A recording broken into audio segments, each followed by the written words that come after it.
The plate shattered against the kitchen floor, porcelain shards spraying across the marble tiles like a burst of static. A moment earlier, the house had been quiet, too quiet, and then suddenly filled with the sting of truth, loud and uncontainable. Cristiano Ronaldo Jr. stood stiffly beside the granite counter, fists clenched at his sides, breath sharp and uneven. His eyes that mirrored his father's, stared with a mix of pain and rage at the woman in front of him. Georgina Rodriguez's hands were still raised from the gesture, not of violence, but of pleading. She hadn't meant to throw the plate. It had slipped from her grip when he said it, when he screamed it. "You're not my mom. Stop pretending you are." And then, silence, the kind of silence that grows roots. In that moment, something deep in the house seemed to shift, something unspoken, ancient almost, like the slow unraveling of a delicate lie that had been wrapped too tightly for too long. That single sentence had cracked the foundation of their family. But the truth? It didn't start there. It started weeks earlier with a letter. A single envelope with no return address slipped beneath Junior's bedroom door. Inside, there was no signature, no name, just a question. Do you want to know the truth about your real mother? 3 weeks earlier. Junior had always been quiet, thoughtful, not shy, just deeply observant. At 16, he looked older than his age, taller than most of his friends, with the same intense jawline as his father. People called him the heir, the future, the next CR7, but no one ever asked him who he was without the shadow of his father looming overhead. And lately, he'd been wondering the same thing. His relationship with Georgina was complicated. She had helped raise him, been there through his awkward phases, his injuries, his victories. She was kind, caring, and proud, but still, he never called her mom. Not once. It wasn't an act of rebellion. It just never felt right. There was always something unspoken between them, a strange tension he couldn't name. So when that letter appeared, with its whispering hook of curiosity, he didn't throw it away. He folded it, hid it inside his physics textbook, and stared at it for 3 days before acting. On the 4th night, he replied. He slid a single note under his own door before heading to bed. Yes, tell me. The next letter came swiftly, this time with a photograph. Faded, folded 100 times. A woman he didn't recognize. Almond-shaped eyes, hair the same shade as his. She looked directly at the camera with an expression he couldn't place. Was it fear? Sadness? Hope? And on the back, a sentence. She didn't leave you. She was taken from you. His hands trembled. He asked no one. He said nothing to his father, not even to Georgina. But the image haunted him. He couldn't sleep. He stopped eating. At school, he became distracted. He asked his father casually one night about his biological mother, something he rarely did. Cristiano hesitated, visibly. He said, "She was complicated. I'll tell you more someday, but not now." That someday had always been tomorrow. For years. Now, Junior didn't want someday. He wanted answers. The house had security cameras everywhere, but Junior knew which angles were blind. One night, when he was sure everyone was asleep, he slipped out to the garden, just past the edge of the tennis court where the hedge grew thick. He waited. A shadow emerged. A woman older than the one in the photo, but unmistakable.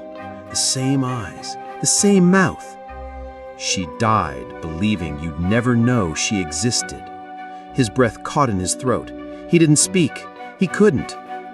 The next week, Junior met with Maria twice. She told him that her mother's name was Sofia and that she and Cristiano had a passionate but troubled relationship, that Sofia hadn't wanted to let him go, but powerful people, Lawyers, agents had pressured her into silence. She was labeled unstable, pushed into treatment, isolated, and then gone. Junior didn't want to believe it, but the more he listened, the more it made sense. The silences, the missing pieces, his father's hesitation, Georgina's discomfort when he brought up the past. And then came the third letter. Ask Georgina about September 12th. She'll lie, then you'll know everything. September 12th. A random date, or so it seemed, but Junior remembered it. Barely. He had been 5. There was a birthday party, not his. Lots of strangers. He'd gotten sick, spent most of it asleep, but there was something else. A scream. He'd heard a woman screaming that day. Not Georgina, someone else. And now, with everything spinning in his head, he confronted her in the kitchen, quietly at first. What happened on September 12th? Georgina's spoon paused in her soup. Her eyes flinched. What? You heard me. She set the spoon down slowly. Why are you asking? Because I remember a woman screaming, and I want to know who she was. She stood silently for a long time. Her face paled, her voice dropped. You shouldn't be digging into this, Junior. Let the past rest. In the aftermath, Cristiano sat his son down, his voice heavy, his body weary. I tried to protect you, he said. You were so young. You don't know what Sofia was going through. I didn't take you from her, I swear. She left. She walked away. Because you made her? Junior whispered. No, his father said. Because she was scared. She thought she'd ruin you. She thought she wasn't enough. And when she tried to come back, she died in a car crash 2 hours before the court hearing. Junior didn't breathe. She was coming for you, son. I just never knew, until it was too late. He showed him the police report, the signed court documents, the affidavit. Everything matched. But something didn't sit right. Junior went to the garden that night. Maria didn't come back. Instead, a man was waiting. Not a stranger. The old groundskeeper. He'd been with the family for years, never spoke much, always kept to himself. He handed him a small wooden box. She told me to give you this if you ever came looking. Inside, a necklace with a tiny locket and a cassette. A cassette! Junior didn't even own a player. But the groundskeeper did.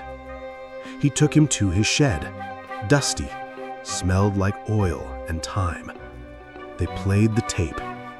It was Sofia's voice, crying. I don't want to leave him, but they said if I fight, they'll say I'm unstable. They'll destroy me. And Georgina? She's not what she seems. She wants him. She'll do anything to stay close to Cristiano, even if it means pretending to be his mother. Junior's knees buckled. The tape ended with a single sentence. If you're hearing this, I didn't leave you. I loved you. I always did. The confrontation this time was different. Junior didn't scream. He just walked into the living room, held up the locket, and played the recording on his phone. Cristiano's face broke. Georgina wept, but neither denied it. Georgina finally confessed. She had convinced Sofia to step back, had manipulated the situation, fed stories to journalists, made her seem unstable. I didn't want to hurt her, she sobbed, but I loved you, both of you. I thought I could do it better. Junior stood still, his heart cold. You lied to me for 16 years. I raised you, she said. You erased someone to do it, he replied. In the weeks that followed, the household fell quiet. Junior didn't run away, he didn't rebel, but he moved out of the main estate into the guest house. He spoke only when necessary. He trained hard, harder than ever. Cristiano gave him space. Georgina tried to reach out, but he never responded. Until one morning, he placed a letter on the table. His handwriting, clean, precise.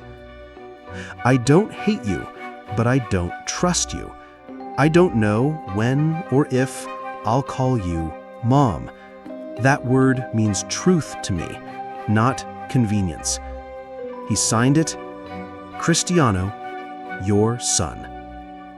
And then, months later, on a rainy Sunday, he visited a grave for the first time. Her name, Sofia dos Santos. A small stone, unadorned, no flowers. He brought his own, white roses, and sat in silence for an hour. Before he left, he whispered, "Now I know, and I won't let them bury your name again." The wind howled through the cemetery. The truth no longer hidden, not erased, just finally spoken. And in that, Sofia lived again.